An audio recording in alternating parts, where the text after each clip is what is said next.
నంబూరు శంకర్రావు కానీ వాళ్ళు మాదిగ పక్షపాతులు కాదు. మాదిగ జాతిని అడుగడుగునా కూడా నిర్లక్ష్యానికి వివక్షకి గురి చేసినటువంటి నాయకులు ఎన్నో కష్ట నష్టాలు వచ్చు, ఎన్నో ఇబ్బందులు గురై కూడా జాతి కోసం పోరాడిన వ్యక్తి మందకృష్ణ మాదిగ గారు. వారు మా ఆహ్వానాన్ని మన్నించి ఇక్కడ రావడం మా అదృష్టంగా భావిస్తున్నాను. నియోజకవర్గంలో ఉన్న మాదిగల్ని సమాయత్తం చేయడం కోసం వారు ఇక్కడికి రావడం జరిగింది. మీరు దయచేసి అందరూ ఓపికగా ఉండాలి. ఒక 10 నిమిషాలు ఓపికగా ఉంటే ఆయన మాట్లాడే వరకు మీరందరూ ఓపికగా ఉండాలని కోరుకుంటున్నాను. ఇకపోతే 2019లో ఒక్క ఓటు ఒక్క అవకాశం అని జగన్మోహన్ రెడ్డి మోసపూరిత వాగ్దానాలతో రాష్ట్రం మొత్తం మోసపోయి ఒక్క ఓటు వేసి రాష్ట్రం మొత్తం మోసపోయింది. రాష్ట్రం 30 సంవత్సరాలు వెనక్కిపోయింది. పిల్లలు కూడా దయాదర్శనమైన పరిస్థితుల్లో ఈ నంబూరు శంకర్రావు తన రాజ్యంగా భావించాడు. 11 కోట్ల ప్రజలు తెలివైన వాళ్ళు, విజ్ఞానవంతులు, మంచి వాళ్ళు ఏమీ మాట్లాడరు. వారి యొక్క నిర్ణయాన్ని మే 13వ తేదీ నాడు ఓటు అనే ఆయుధంతో చిత్తుగా ఓడించి ఆయన అహంకారానికి ఆయన ఆరాధించి ఆయన వాళ్ళకి న్యాయం జరగాలి అనేది మా నినాదం. అంతేగాని ఏదో మాకే న్యాయం జరగాలి మిగతా నష్టపోవాలని కాదు అని ఆ రోజు ఆయన చెప్పడం జరిగింది. సరే, అది ప్రత్యక్షంగా నా పరిచయం, పరోక్షంగా దూరం నుంచి కొన్ని దశాబ్దాలుగా అందరం కూడా చూస్తూనే ఉన్నాం. ఒకటి మాత్రం ఆయనకి మనందరం కూడా గౌరవంగా చెప్పుకోవాలి. ఆయన గురించి ఆయనకి రాజశేఖర రెడ్డి గారు, చంద్రబాబు నాయుడు గారు, అంతకంటే ముందు చాలా మంది ముఖ్యమంత్రులు 2 రాష్ట్రాల్లో కూడా చాలా పదవులు ఇవ్వడానికి చూశారు. ఏ పదవి ఇచ్చినా కానీ ఎంపీగా, ఎమ్మెల్సీగా ఇంకా చాలా పదవులు ఇవ్వబోయారు. ఇచ్చినా కానీ ఆయన సున్నితంగా తిరస్కరించి నాకు ఈ జీవితానికి కావాల్సింది ఈ వర్గీకరణ అవ్వాలి,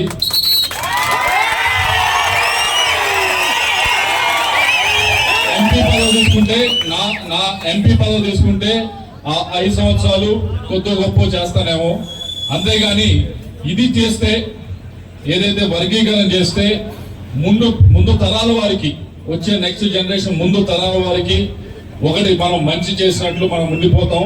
నాకు అది రెండోది చాలా ఇంపార్టెంట్. నాకు కావాల్సిన ముందు తరాల వారికి మనం ఎలా ఉపయోగపడ్డాం అనేది కావాలి.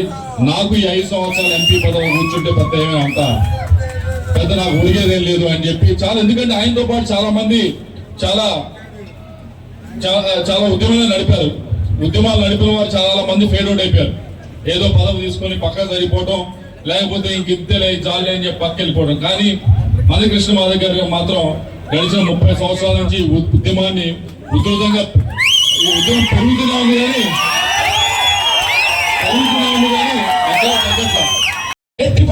ఓడించండి, కూటమిని గెలిపించండి చెప్పడం కోసం వచ్చాను.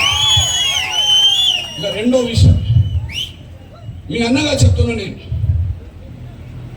చంద్రబాబు నాయుడు గారి పట్ల నాకు ఎనలేని గౌరవం ఉన్నది. చంద్రబాబు నాయుడు గారు ఇచ్చిన పదవులు తీసుకొని కాదు ఆయన గౌరవం పెంచుకున్నది, తీసుకోలే. చంద్రబాబు నాయుడు గారి పట్ల నాకు ఎనలేని గౌరవం ఉన్నది. ఆయన ఇచ్చిన పదవులు తీసుకోవడం ద్వారా కాదు ఆయన గౌరవించేది. కానీ ఎంఆర్పిఎస్ ఉద్యమం మొదలుపెట్టిన కొత్తలో గౌరవ చంద్రబాబు నాయుడు గారే ముఖ్యమంత్రి. ఎంఆర్పిఎస్ ఉద్యమం మొదలుపెట్టిన కొత్తలో గౌరవ రాష్ట్రాన్ని అతలాకుతలం చేసే ఉద్యమాలు కూడా చేశాం. కానీ చంద్రబాబు నాయుడు గారు ఒక నిర్ణయానికి వచ్చాడు. నిజమే కదా, మాదిగలకు అన్యాయం జరిగింది. కృష్ణమాది గారు బలమైన ఉద్యమం నిర్మించారు.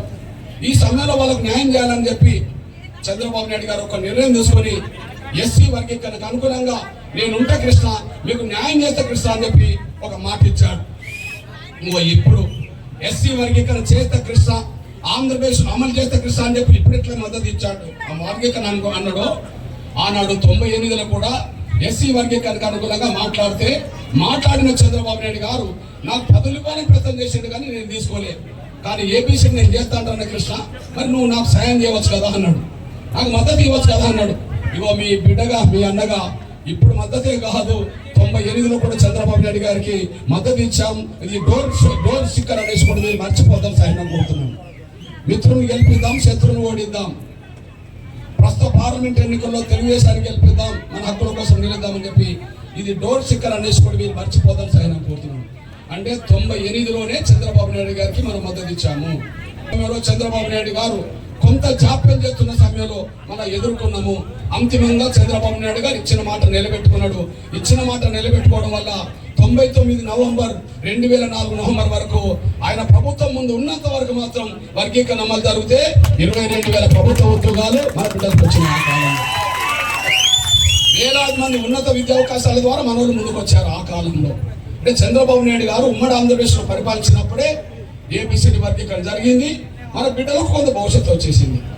అదే నాకు ఇచ్చినప్పుడు చంద్రబాబు నాయుడు గారు 98లో ఎంపీ పదవి ఇచ్చిండు, 99లో రాజ్యసభ ఇవ్వబోయిండు. నేను అవి తీసుకున్నానుకో కాసు పక్కకు పోయేది. మరి ఏబిసిడి ఎప్పుడైంది? 2000 సంవత్సరంలో అయింది. అంటే అప్పుడు అంతకు ముందే నాకు పదవులు వచ్చినాయి కదా. 98లో మనం మద్దతు తీసుకున్నాడు, 98లో నాకు ఎంపీ టికెట్ ఇచ్చిండు. నేను ఎంపీ తీసుకుంటే ఏమయ్యేవాడిని? కాజును పక్కకు పెట్టి వ్యక్తిగత స్వలాభం కోసం తిరిగేవాడిని, లేదా నా చుట్టూ 100 మంది కోసం తిరిగేవాడిని. కాజు పక్కకు పోయేది. 99లో నేను తీసుకున్నాను అనుకో కాజు పక్కకు పోయేది. కాబట్టి కాజు పక్కకు పోకుండా ఉద్యోగం నడిపినాం కాబట్టి 2000 సంవత్సరంలో ఏబిసిడి అయింది. 2004 వరకు వర్గీకరణ జరిగింది. 1000 మంది పిల్లలకు మేలు జరిగింది.